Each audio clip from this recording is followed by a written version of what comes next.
Well, guys, happy Earth Day!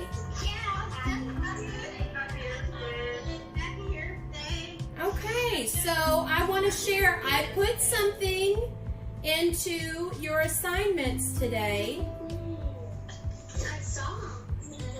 Okay, so I want you to go to your assignments. And I want you to, let's see, Miss Carcamo's homeroom. With the edible, oh, it's the Earth Day. Earth Day Family Scavenger Hunt. What is that? Well, we're going to look at it. So let's look at your student view.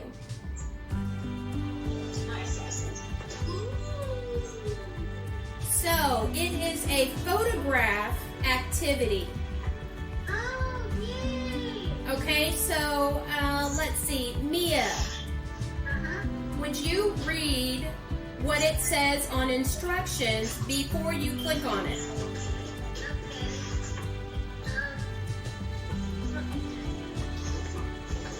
Starting with, this is... Okay, go back to it, not a problem.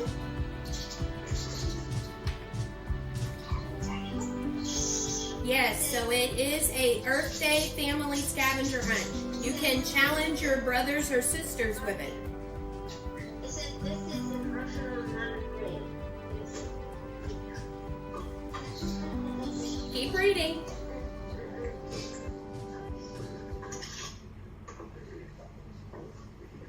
So this is optional. It's not for a grade. What else? It also says that it says that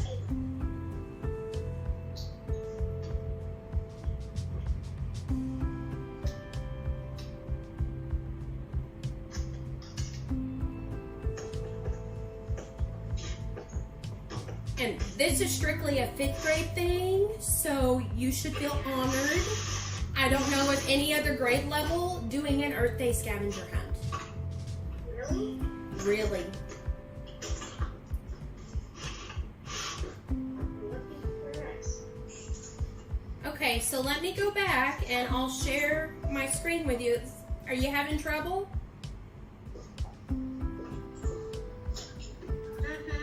Okay. So I'm going to go to assignments.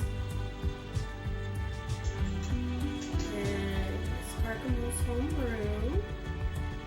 Go to our fun Earth Day Family Scavenger Hunt.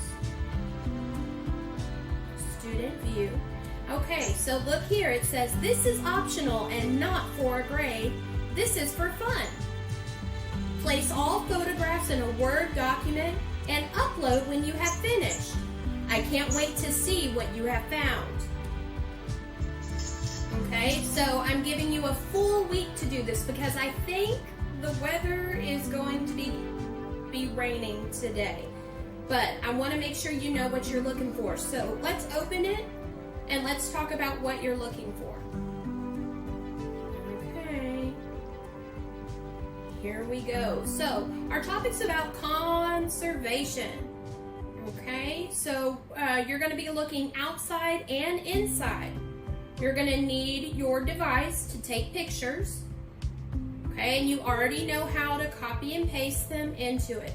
So let's look. There are 12 things that I'm going to ask you to look for. Let's look at number 1. A renewable natural resource. Somebody help me understand, what is a natural resource? Let's start there. You can unmute. Let's see, Jackie. Jackie, can you tell me what a natural resource is? Yes, ma'am. What is a natural resource?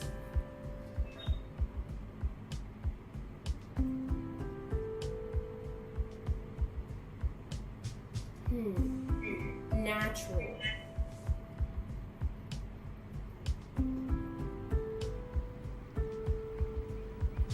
Is it something I can make? Or is it something found in nature? Which one? It's found in nature. It's found in nature. That's right, because the base word of natural is nature. So it's something that is not created by people. It is found natural. Now, it doesn't say just a natural resource, it says a renewable resource. What makes something renewable? What makes something renewable? Christian, do you know? So, renewable, to make a renewable natural resource, I want you to think about the time. How long does it take? Is it a short period of time or a long, millions and millions of years time? A short period of time, exactly. And a short period of time usually means within one human lifespan. Okay, so it can be made new, so we can regrow something. So what would be some examples of a renewable natural resource that we might be able to find in our backyards? Sunflowers. Sunflowers. Okay, somebody else. Trees. Trees, excellent. Give me one other example of that. Grass. Grass, excellent. Leaves. Leaves. I agree. Okay, let's move on to number 2. So, litter that can be recycled. Now, litter is a multiple meaning word. And so, I know that the cat outdoors had a litter of kittens. But is that what we're talking about here when I say litter that can be recycled? No. What does it mean here, Sophia? Like trash. Like trash, okay? How would we know if it can be recycled? If it's plastic. Plastics. Use it. We could reuse it, okay? What might I be able to find on it? Would there be a clue on it that I might be able to see? Yes, a recycle symbol. Okay, let's look at number 3. Oh, this is going to be fun. You might have to go on a walking field trip with your family. So, because I want you to take a picture of a pollinator. Now, some pollinators listed is a bee, a butterfly, or a hummingbird. You might have to be quick if it's a hummingbird, but they are coming down. They're starting their migration back down. Okay, so good luck if you can get that. I would be super impressed. I'm going to be putting out my hummingbird feeder this week. Okay, everybody understand number 3? A pollinator. So they're the ones who are going to be landing on flowers and getting the pollen on them and going from flower to flower to flower so that our flowers can reproduce. 4, a recycling symbol. What might I find inside my house that might have a recycling symbol on it? A water bottle. Water bottle, okay. Pencils might have one. Maybe a carton. An egg carton. Yeah, there you go. So there's some of the scavenger hunt that you could actually do inside today while you are after class. Okay, look at number 5. Something from nature that you enjoy looking at. Oh my goodness. I think mine, I would have to try to take a picture of a squirrel. Because I actually, in my side yard, I've actually put out more birdseed because the squirrels like it too. And I've been watching the squirrel trying to come down from the roof. And it's been entertaining. Okay, so I might have to take that, a picture of a squirrel, for my number 5. Okay, number 6, a machine that uses fossil fuels for energy. Fossil fuels. Do you remember a cheer that involves fossil fuels?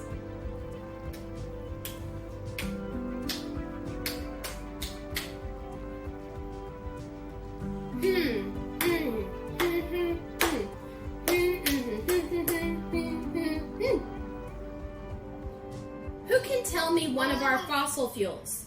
Well, I have coal in my There you go. Those are the 3 non-renewable resources or fossil fuels. Okay, excellent. So now you have to think of a machine that uses fossil fuels for energy. What might be a machine that uses fossil fuels? You gotta think. Let's see. Alexander, what would be a machine that uses fossil fuels for energy? A car. Yeah, like a car or what's it called? A lawnmower. Oh, yes. Yeah. So you should be able to get a picture of that. Number 7, a light not being used that could be turned off. Or we could say making it an open circuit, right? Because we know about that as 5th grade. Okay, so you should be able, I bet if you looked around right now, you might be able to find one. But you will have to take a picture of it and submit it. Okay. Number 8, a reusable item. What would be some reusable items that you might find in the kitchen? What might be some reusable items that you might find in the kitchen?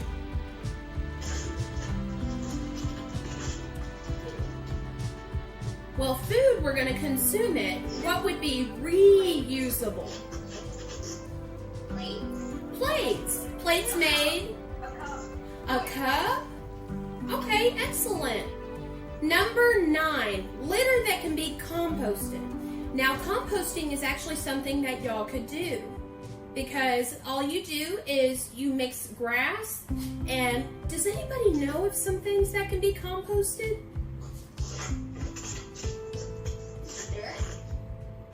So you can put dirt in it, but what kind of food scraps could we put into it to help all those nutrients?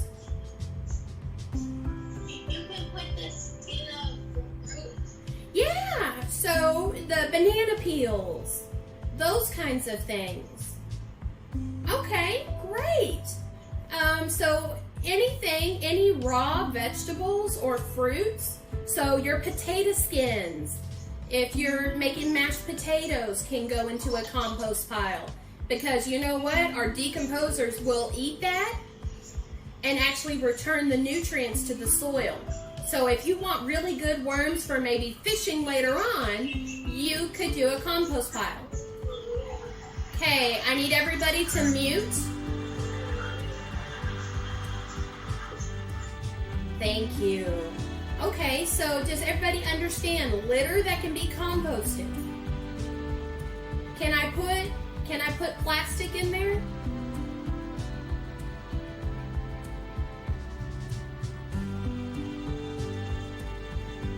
Can I put plastic in there? No, plastic can't be composted. It takes hundreds of years for it to break down. Okay, so everybody understand number 9? Good. Number 10, flowers blooming. So maybe for this week you're going to plant some flowers for Earth Day, which would be great because our monarch butterflies are starting to come back through. So you could actually plant some flowers so that they can come and get some nectar and keep going because they're on their migratory path right now. Number 11. Some lilies in the front. Oh, beautiful. Beautiful. You'll have to definitely snap a picture of that. Okay, number 11. Something from nature that people eat. What are some things that could have been grown in a garden? Give me some ideas there.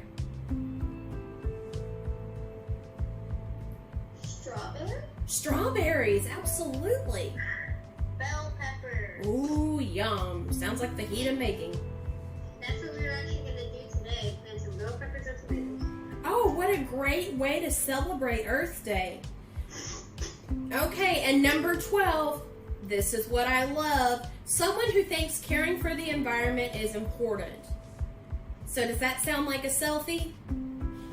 Or maybe it's your whole family together because you're working together to maybe start a garden, or you're watering your plants outside, or you're making a butterfly garden. I know this week I'm going to be working on planting my wildflowers to make a butterfly garden because we have monarchs that come through here where I live. So does that sound like fun, everyone? Yes. So, excellent. Yeah, so you're going to be taking pictures and then putting them on a Word document and uploading them. And I'm giving you a whole week, not even ending at Sunday. Okay? I'm giving you 7 whole days so that you have time. So maybe if you don't have time to take a walk with your family to find flowers, if you don't have any flowers at your house, that you'll be able to do it at another time. Okay? So just be safe on that. That's what I always tell you.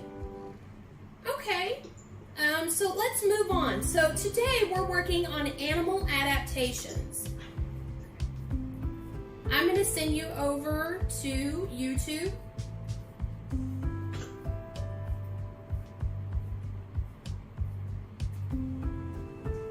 Okay, I'm putting the link in the chat. And it's only like a 2.5-minute video, but it's really good. I like the real examples that they're giving us about structure and function about certain animals, including a giraffe. I really like how it shows the giraffe. Okay, so I'm going to give you a moment or two. I'm even going to mute myself so that you can go ahead and enjoy that. When you have finished, over in the chat bar, let me know that you have finished watching the video. Okay, it looks like the majority of you have finished. That's excellent. So today,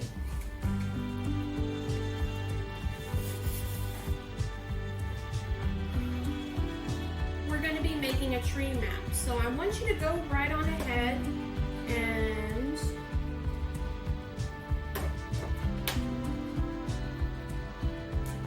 and get out your ISN.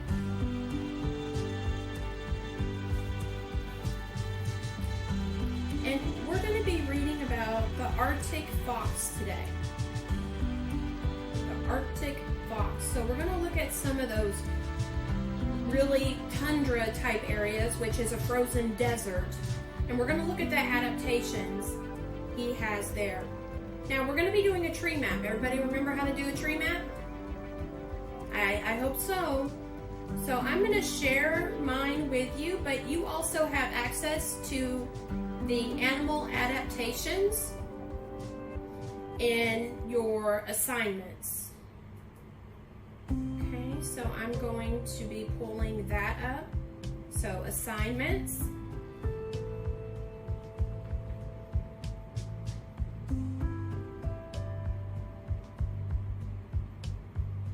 Okay, make sure I'm choosing the correct homeroom. So here, today we're looking for Earth Day. Today is the 22nd. So this one right here that says Animal Adaptations 4/22. Okay, that's why the due date is for tomorrow, because we're using it today. Okay, let's go into my student view. So we're going to do the first one together. We're going to do the first one together. Together we'll classify adaptations using a tree map. The categories for it are protection from predators, getting food or water, protection from harsh environments. So within the tundra, would that be a harsh environment? Yes. Yes. How would we describe a tundra to somebody? Very cold and snowy. Very cold and snowy. That's right. It seems to never be above freezing.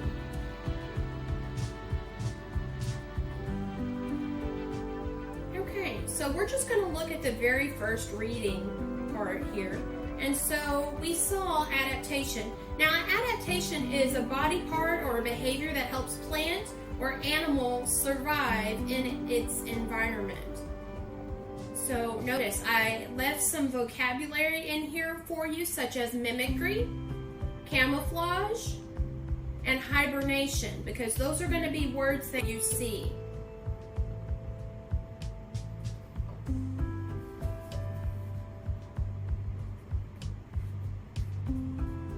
So the title of it, our tree map, is Arctic Fox Adaptations, because adaptations help an animal to survive.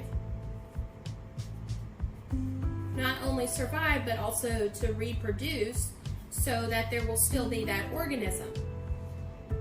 Now, what were the three I said?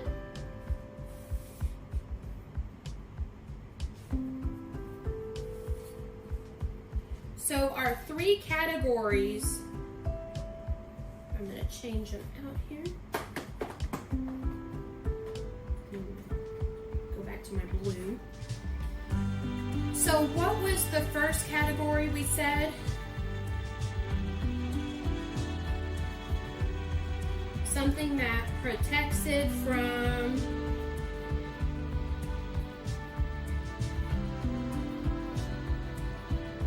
what? Prey or predators? Predators. Predators. You are correct. $1 million to you. Okay. The next one was to get food or what? To get food or what? Something we drink. Water. Water. There you go. The great H2O.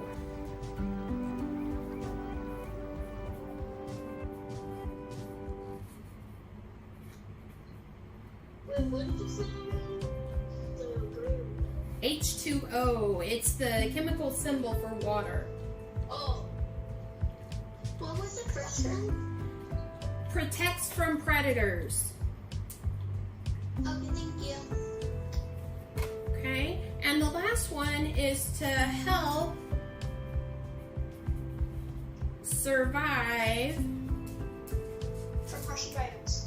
There you go, harsh environments. So as I'm going to read the article to you.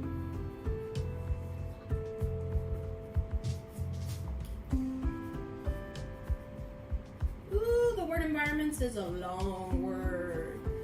Okay. So I'm going to hold it up. Oh, hold on.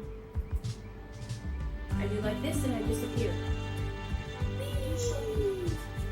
It's fun. Okay, so back to my house. Okay, here we go. So protects from predators, gets food or water, helps survive harsh environments. Okay, did everybody get those titles? Okay. Arctic foxes are one of the mammals that live in the Arctic tundra. They have developed several special adaptations that help them to survive in this very cold environment. Arctic foxes have short legs, necks, and ears. This means that they have less surface area to heat. So being a small animal, guys, this means that when you're smaller, you don't need as much heat. I want you to think about an itty-bitty lizard compared to a human. It's going to take more energy for the human to heat itself than it would be for a lizard. Keep in mind, yes, I know that they're cold-blooded, but they don't have to stay in the sun nearly as long. Okay? Or I could give an example of my little kitten, I'm sure. It doesn't take nearly as much heat to warm them up. Okay, let's see. In the winter, an Arctic fox's coat turns white and gets thicker. So not thin, but it gets thicker. The white fur helps it to camouflage in the snow. This thick fur also makes them seem bigger and keeps them warm. An Arctic fox can curl its long bushy tail around its nose and face when it lies down. This also helps it to survive in the cold. The pads at the bottom of the Arctic fox's paw are covered with thick fur as well. This keeps their paws nice and warm and helps them walk on ice and helps them walk on ice without slipping. These foxes' ears that point forwards. This allows them to hear better. They can hear small animals under the snow. This helps them find food. Arctic foxes also store food under rocks and in their dens in the summer, so they have more to eat in the winter. In the coldest months, they hibernate. Okay, so let's go back over to our lovely ideas here. Okay, so now let's go and let's find some text evidence here. What helps them to protect from predators? What was something that it mentioned in the article? Francesca, what was something it mentioned in the article about protecting itself from predators?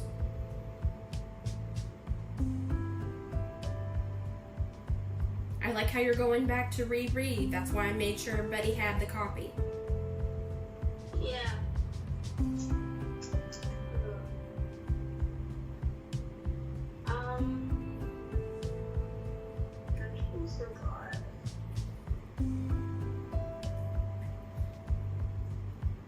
Go back and look for it. I don't mind waiting. Okay. You're welcome. Learning takes time, guys. Everybody else should be searching for it too. And maybe looking for any other. There might be multiple in there. Because we're going to fill in our tree map together. Adaptations. Wait, for which category? So we're looking for protects from predators right now. So what did you find, Francesca? I'm not there yet. Okay, no. Okay. So that's why I should see everybody is viewing that resource.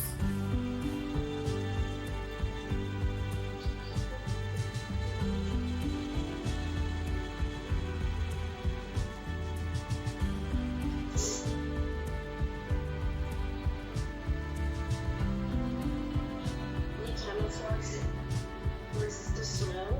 Okay, excellent. So their white fur camouflages with the snow. I'm going to write that down. White fur. What does camouflage mean? It's hard to see. It's hard to see them. James, what does camouflage mean? Maybe like to hide. Or not to like hide or like, but like. Okay, James, what do you think?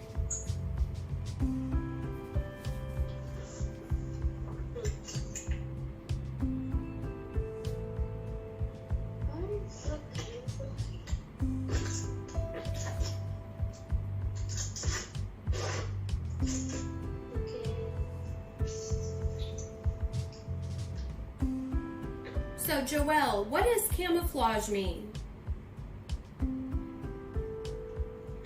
Their colors mixed with the snow when they hide. Excellent. I like how you explained that. That's a great way to do it.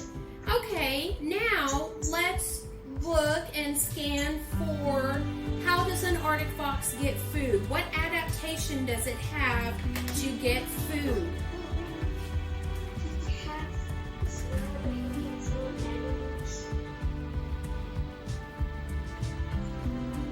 So he has to have a good sense of smell, but what text evidence do we have for it? So I'm going to agree on what you said. So a strong sense of smell. I'm going to add that down even though it wasn't part of our text evidence. They have good hearing so they can hear animals like under the snow.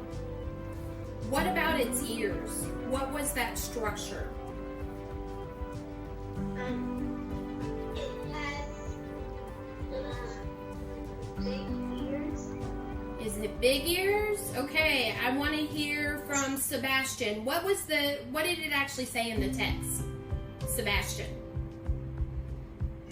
We're supposed to go to a text. I've only been listening. Sebastian, so the text is in your assignments. It says 422 Animal Adaptations. It's that very first article. So make sure you pull it up while we're talking about it because we're going to find text evidence from there. So what adaptation does the Arctic fox have that helps him to get food? Well, I mean, he has a nose. He can sniff out rabbits or something. Okay, but keep reading. There was an actual structure that it mentioned. The piggy. The piggy.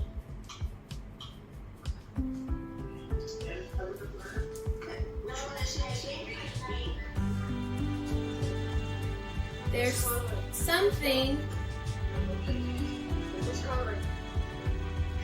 I'm giving you a clue. Okay, because what about its ears, Joelle? Its ears, does it face to the side? They have pointy ears that point forward.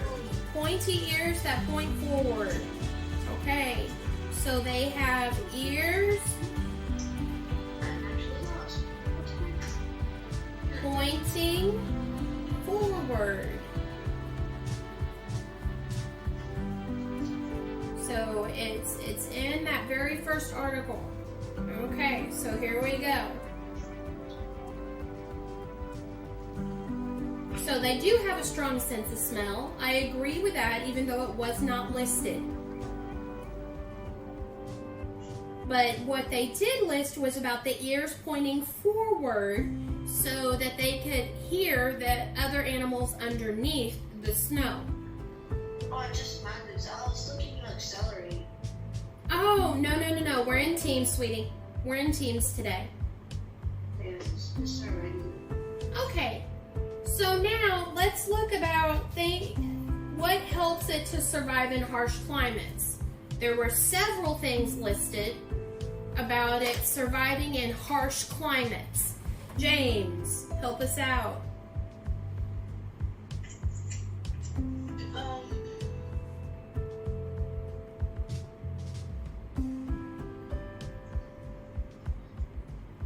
The white fur helps them camouflage in the snow. Okay, that protects them from predators. What helps them to survive? You're thinking the right thing, but change up the function of it. So what is the structure in that statement?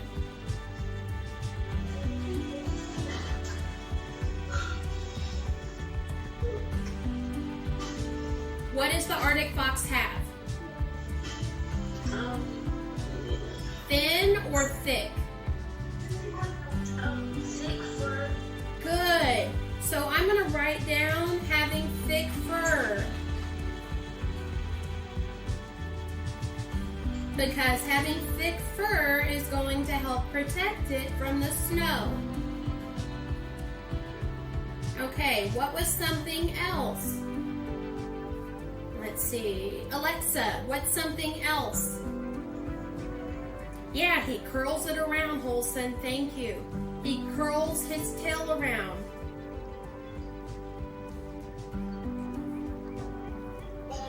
Curls it around his nose. Yes, excellent. His face.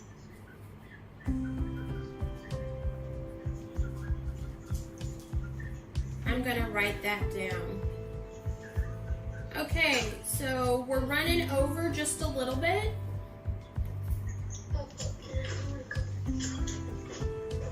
But this is what we talked about. I'm only going to give you about 1 minute to get it written, because then I want to talk to you about your assignment today. Today we're going to be looking at two different Texas animals. The first one is a 9-banded armadillo, and the second one is a Texas horned lizard. Okay, moving on. So we're going to click on assignments. I want to make sure that you see this. We're going to click on your science social studies. Okay, so we have already done the 422 animal adaptations. You can mark that as turned in after you have finished your tree map for Arctic fox. Scroll down to where you see 422 editable journal entry. I want you to click on that one. Okay, I'm going to go into student view. So the instructions here, it says type directly into the document. Be sure you're using your own words and not the copy and paste feature. I know that we have learned that now. Your journal entry today is worth 100 points and it's really easy. Okay, so I'm going to click here. There should be a yellow bar that pops up in the top of it, and you're going to click on the edit button. Okay, so click on the edit button. Let's look at this. Your journal entry. Look at the picture of the Texas 9-banded armadillo and the Texas horned lizard. Look up some information about each of these organisms. Find out about how their adaptations are similar and how they are different. Okay, so I added... I know a horned lizard adaptation that's really gross. I know. That's kind of cool though. So that would definitely be something that is different. Let's try to get through the instructions. Go ahead and mute yourself one more time. Both animals have structures that help them to survive, just like when we looked at the Arctic fox. Using the sentence stem below, describe the function of the structures that they have in common. Both animals have blank, and this helps them blank.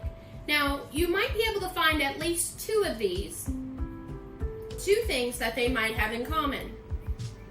Okay, and so I gave you enough space there underneath that sentence stem for you to use the sentence stem and put the information in. Now, the next thing is I want you to think about the ways they are different. You're going to write a few sentences to explain their differences about their adaptations, okay? Any questions about this?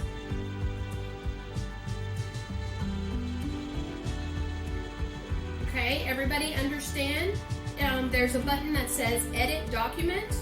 All you have to do is click there, and you'll be able to type directly into the document. So I'm not asking you to do extra writing. I am asking you to do some typing, though, today. We're going to try to use as many of our computer skills as possible. Any questions? Any questions? Miss Conway. Yes. On the tree map, do we take a picture of the thing, or do we just put turn in? Click turn in. I trust that you're doing it. I'm going to trust you until I can't.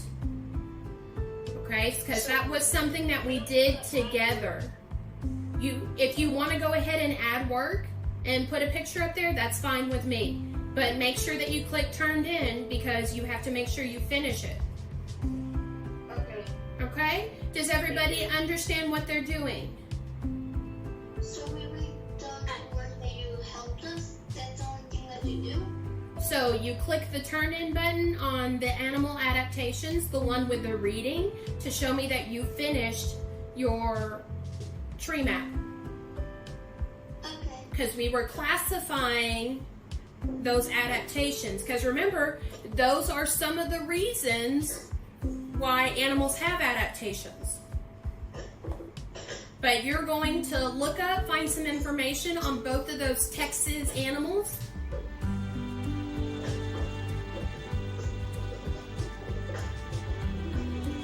Any questions? No. Okay, well guys, I love you. Stay safe.